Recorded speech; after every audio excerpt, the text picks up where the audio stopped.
और टीवी9 संवाददाता विपिन चौबे पिछले कुछ दिनों से रायपुर में हैं। वो लगातार बाबा के चमत्कार का रियलिटी चेक भी कर रहे हैं, लोगों से बात कर रहे हैं। आज बागेश्वर दरबार में पहुंचे लोगों ने बाबा के चमत्कार पर क्या कहा, आपको भी सुनो। एक तरफ छत्तीसगढ़ की राजधानी रायपुर में जो रामकथा चल रही है और वहां पर जो दिव्य दरबार लग रहा है, उसको लेकर देश में एक नया बखेड़ा शुरू हुआ है। इस बीच समाजवादी पार्टी के नेता स्वामी प्रसाद मौर्य ने रामचरितमानस को ही बैन करने की मांग उठा दी है। इसको लेकर एक नई चर्चा छिड़ गई है। लेकिन इस चर्चा को लेकर छत्तीसगढ़ की राजधानी रायपुर में जहां पर पंडित धीरेन्द्र कृष्ण शास्त्री की रामकथा चल रही है, वहां जो लोग लाखों लाखों की तादाद में पंडाल में बैठे हुए हैं, वो क्या सोचते हैं, वो क्या कह रहे हैं, वो जानना बेहद जरूरी है। लिहाजा आप इस पंडाल की सबसे पहले तस्वीर देखिए कि अभी सुबह का वक्त है और पंडाल भरना शुरू हो चुका है। जब ये कथा शुरू होती है तो लाखों लाख राम भक्त जो रामचरितमानस में भरोसा रखते हैं वो यहां पर आ जाते हैं। लोग क्या सोच रहे हैं इस बयान को लेकर, उसको जान लेते हैं।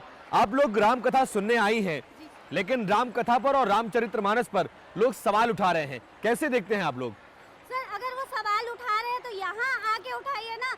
सब जो एरिया में कुत्ते भी अपने एरिया में शेर होते हैं, लेकिन वो अपने एरिया से दूसरे एरिया में आके बब्बर शेर बन के दिखाए हैं। और रही बात अगर सवाल उठाना है तो उन पे उठाइए जो लव मैरिज शादी करके उसे मार दे रहे हैं, काट दे रहे हैं। उसके लिए क्या, उसके लिए नेता कोई नहीं है, नेता ही गलत है, ऐसा साबित होता है इसमें तो। अच्छा, नेता गलत है, ये बताइए। स्वामी प्रसाद मौर्य समाजवादी पार्टी के नेता हैं, वो कह रहे हैं कि रामचरितमानस में पिछड़ों का अपमान, महिलाओं का अपमान किया गया। आप तो खुद महिला हैं, क्या आपको कहीं लगता है कि महिलाओं का अपमान रामचरितमानस में हुआ है, रामकथा में होता है? देखिए, वो गलत है। हाँ। कोई महिलाओं का अपमान नहीं, तो महिलाओं का मान बढ़ता है।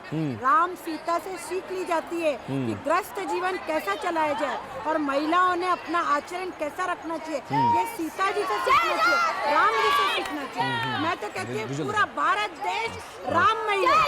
नहीं, कोई मैं जात पात से मुझे मतलब नहीं। मुझे राम से मतलब है, बस राम से मतलब है। लेकिन ये बताइए, रामचरितमानस पर स्वामी प्रसाद मौर्य ने सवाल उठा दिया, क्या कहना चाहेंगे आप लोग? क्या नेताओं को इस तरह की बात कहनी चाहिए? रामकथा पर, भगवान राम पर सवाल उठाने का अधिकार है किसी को? किसी को भी अधिकार नहीं है इस चीज पर। जो जिसके ऊपर जो भी बीतता है उसे पता है कि भगवान होती है कि नहीं। जो भी अगर बोल रहे हैं वो बेवकूफ है, और जो बोलते हैं ना उसको पहले इस चीज का अनुभव करने की जरूरत है। जो अनुभव करता है उसे पता है शक्तियाँ क्या होती है। आपको लगता है कि अखिलेश यादव को अपने इस नेता के खिलाफ कार्रवाई करनी चाहिए? हाँ, करनी चाहिए। हाँ, क्या लगता है आप लोगों को? चाहिए सर, बिल्कुल करनी चाहिए, क्योंकि ये धर्म के ऊपर है सवाल और इसलिए इसका न्याय जरूर होना चाहिए। इसका न्याय होना चाहिए। बाकी लोग क्या सोचते हैं, आप लोग क्या सोचते हैं? रामचरितमानस पर कोई सुप्रीम कोर्ट पहुंच जा रहा है, कोई कह रहा है कि दिव्य दरबार नहीं होता, कोई इसे अंधविश्वास बताता है, कोई भगवान राम पर ही सवाल उठा दे रहा है। आप कैसे देखती हैं? आप यहाँ पे 6 दिन से हैं। हाँ, 6 दिन से हैं, आपको क्या लगा? नहीं, मेरा लगना इंपॉर्टेंट नहीं है, पब्लिक का लगना इंपॉर्टेंट है। नहीं नहीं, मेरा लगना इंपॉर्टेंट नहीं है। मैं आपकी वॉइस हूँ, आपकी वॉइस देश दुनिया तक पहुंचना जरूरी है। आपको क्या लगता है, आप कैसे देखती हैं?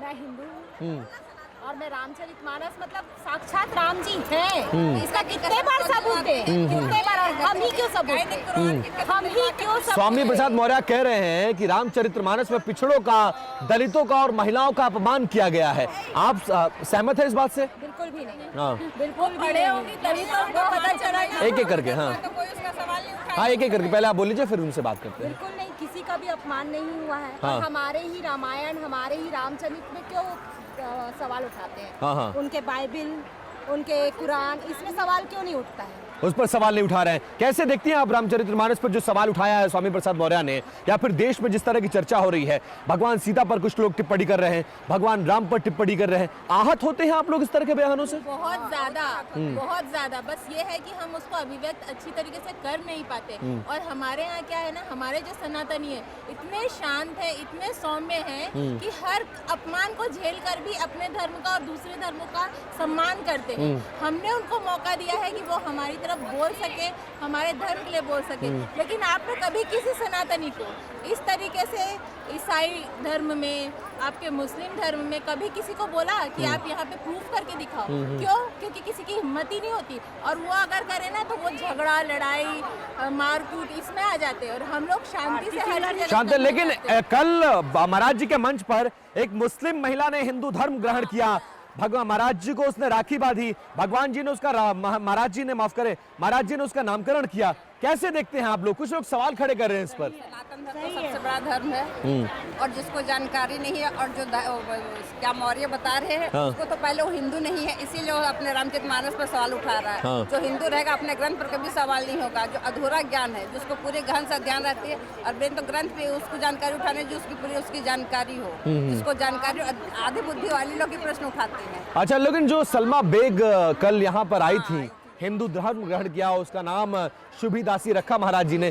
कुछ लोग कह रहे हैं मंच पर ऐसा नहीं करना चाहिए था, गलत हो रहा है। ये दिखाना से सर्वधर्म संपन्न है और उसी को मान्यता दी गई है। हिंदू धर्म कोई अलग अलग नहीं मानते, सबको एक समान मानते। और अगर कोई आना चाहता है तो स्वागत है उसका। स्वागत है, हाँ। इसमें कोई गलत नहीं है। पहला धर्म मानने का स्वेच्छा हुआ है स्वेच्छा और हर भारतीय नारी को स्वेच्छा से हर चीज अपनाने का अधिकार है। और ये पहला धर्मांतरण जो बोल रहे हैं जो कल हुआ है ना, वो स्टेज पे नेशनल चैनल पे सबके सामने हुआ है।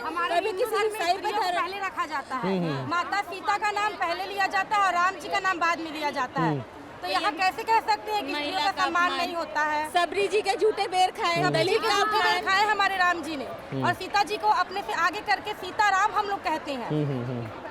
तो गलत है, आहत है आप लोग, कार्रवाई होनी चाहिए ऐसे नेता पर। पहुंचाया जा रहा है सनातनी हिंदू के प्रति। चलिए, तो मिला जुला रिएक्शन और आप देखिए लोगों में नाराजगी बहुत ज्यादा है। इस बात को लेकर है कि राम कथा पर कोई सवाल कैसे उठा सकता है, नाराजगी इस बात को लेकर रामचरितमानस पर सवाल कैसे उठा सकता है, और महिलाओं पर जिस तरह की बात कही जा रही है स्वामी प्रसाद मौर्य के द्वारा, उसको लेकर भी लोगों में इस पंडाल में नाराजगी देखने को फिलहाल नजर आ रही है। कैमरा पर्सन संदीप के साथ विपिन चौबे, TV9 भारतवर्ष,